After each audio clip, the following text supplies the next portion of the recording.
தூய லூக்கா எழுதிய நற்செய்தியில் இருந்து வாசகம்.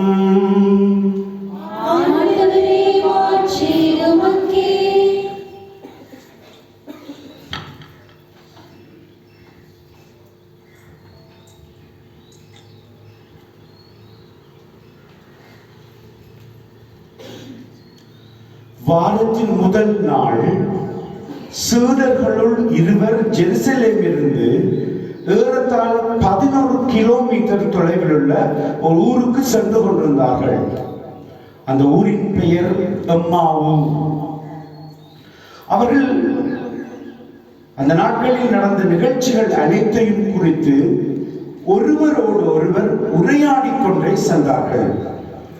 இப்படி அவர்கள் உரையாடிக் கொண்டும் கேள்விகள் கேட்டுக்கொண்டும் சென்ற பொழுது இயேசு நெருங்கி வந்து அவர்களோடு நடந்து சென்றார்.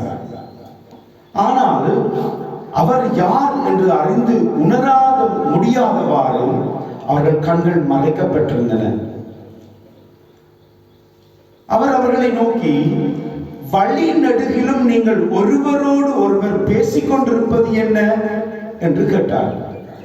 அவர்கள் முக வாட்டத்தோடு நின்றார்கள். அவர்களுள் கிளியோப்பா என்னும் பேருடைய ஒருவர் அவரிடம் மறுமொழியாக, ஜெருசலேமில் தங்கி இருப்பவர்களுள் உமக்கு மட்டும்தான் இந்த நாட்களில் நிகழ்ந்தவை தெரியாதோ என்றார். அதற்கு அவர் அவர்களிடம் என்ன நிகழ்ந்தது என்று கேட்டார். அவர்கள், நாசரேத்தூர் இயேசுவை பற்றித்தான் நாங்கள் பேசுகிறோம். அவர் கடவுளுக்கும் மக்கள் எல்லாருக்கும் முன்பாகவும் சொல்லாலும் செயலாலும் பல வாக்கினராக திகழ்ந்தார். அவர் இஸ்ராயேலரை மீட்கப் போகிறார் என்று நாங்கள் எதிர்பார்த்திருந்தோம்.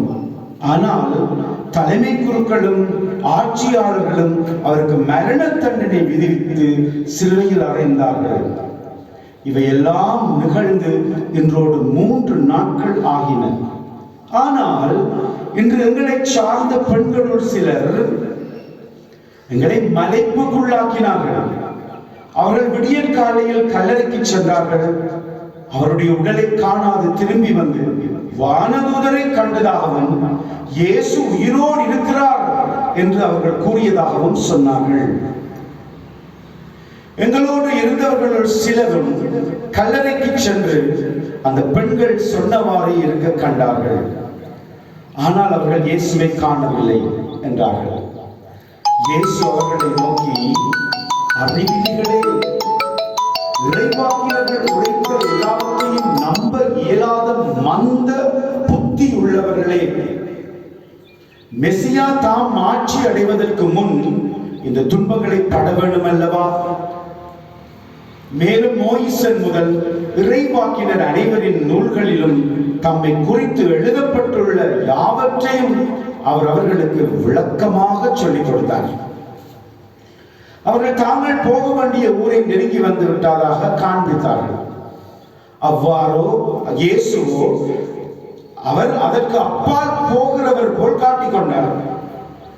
அவர்கள் அவரிடம், எங்களோடு தங்கும், ஏனெனில் மாலை நேரம் ஆகிவிட்டது, பொழுதாயிற்று என்று கூறி கட்டாயப்படுத்தி இயேசுவை இணங்க வைத்தார்கள்.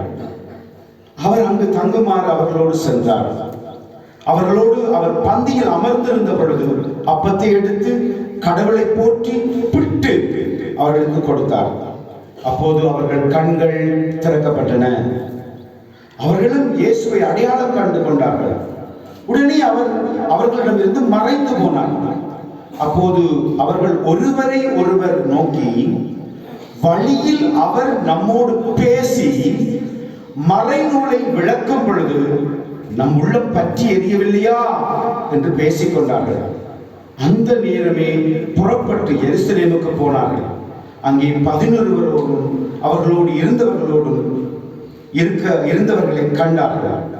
அங்கிருந்தவர்கள், ஆண்டவர் உண்மையாகவே உயிருடன் எழுப்பப்பட்டார், ஆண்டவர் உண்மையாகவே உயிருடன் எழுப்பப்பட்டார், அவர் சீமோனுக்கு தோன்றியுள்ளார் என்று சொன்னார்கள்.